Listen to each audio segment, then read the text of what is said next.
Good afternoon, everyone. Welcome to another episode of Wayne's World of Science and Technology. Today we're going to talk about something different. We're going to go weird. Who is the most important character in the Marvel Cinematic Universe? Now, a lot of you may not, well, actually, most of you know I'm an old man. What most of you don't know is that I grew up reading this stuff. Um, I was, I'm basically old enough to have read the earliest Fantastic Four comics from the 60s. I didn't read the first one, but I did read some of the other ones that were very early, and boy, I always loved the MCU. Anyways, another thing that I should mention is I write fiction. Not great fiction, but I do write, which means I understand a bit about the theory of how stories work. I'll never be a major writer, but I have fun doing it. So, who is the most important MCU character? By character, we are including any intelligent being that includes Ultron or Vision. The character has to have an impact on the MCU greater than a single show. That obviously lets out the one-hit wonders like, Guardians of the Galaxy 3. Who was that guy? The High Evolutionary. He's a one-hit wonder. He showed up once. He doesn't matter from that point of view. It needs to be somebody who shows up on a semi-regular basis. They don't need to be the protagonist or the antagonist. In many cases, it might be better if the character's neither. Besides, hey Eric, yeah, we're getting you mentioned in here. I originally came up with this as a wild theory to top Eric Voss at New Rock Stars with his blathering on and on about Mephisto. This long ago, yeah. I suddenly realized that my wild theory was actually right. And then I didn't publish, which I should have at the time, because it would have got more of a laugh then than it will now, but hey, that's the way it works. So, who is the most important MCU character? The most important character is this god, Loki. Seriously. Or maybe this alligator, since there's more than one Loki.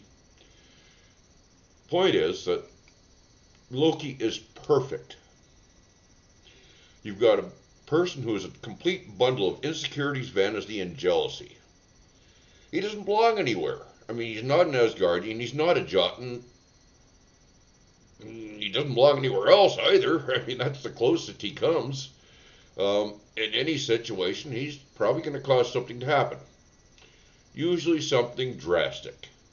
All because of his insecurities, his vanity, and his jealousy. He isn't the perfect villain. He's the perfect match to start the bonfire. And boy, will it burn hot. As we've seen quite well. Even better because he's comfortable in no place. Loki is just as comfortable every place and with everyone. Think about it. You could put Loki with John Bernthal's Frank Castle, the Punisher. And yeah, he'd probably drive Frank nuts, but you could pair them and it would work. You could pair Loki with Deadpool. You could pair Loki with Hulk. Well, it's already been done. You could pair Loki with Thor, obviously. Well, yeah. Basically, Loki fits in with almost anybody or anything because he doesn't get along with anyone. Really. I mean, he gets along with other gods as well as he does with people, which is generally not at all. You can put him with gods, you can put him with people, you can put him with cosmic entities, anything you want. He works as a thing to start the spark, the spark to start the fire. And look at the Infinity Saga. I mean, Loki's daddy issues. He's jealous of Thor. He wants to improve Prince Odin.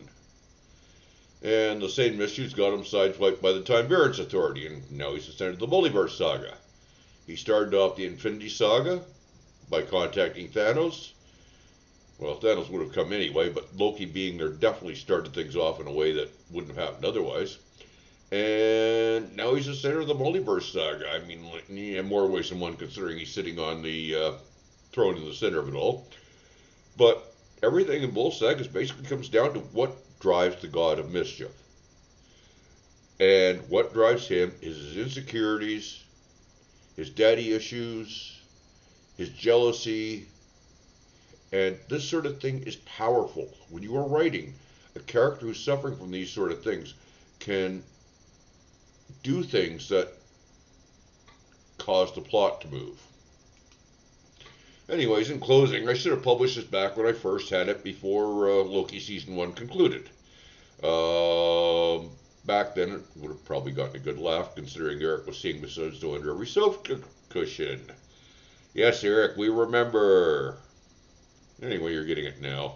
Hopefully Eric will hear about this. Quite frankly, I'm publishing it in part hoping that he will hear and get a good chuckle out of it.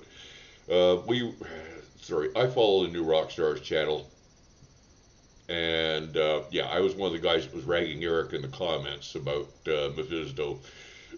But I mean, so was everybody else. We couldn't resist. The poor guy. Anyway, that's it for now, folks. Like, share, subscribe to all that guff. You got something out of it, and we'll be coming back with something a little bit more serious the next time. I just had to do this because, hey, it's fun, and I like fun.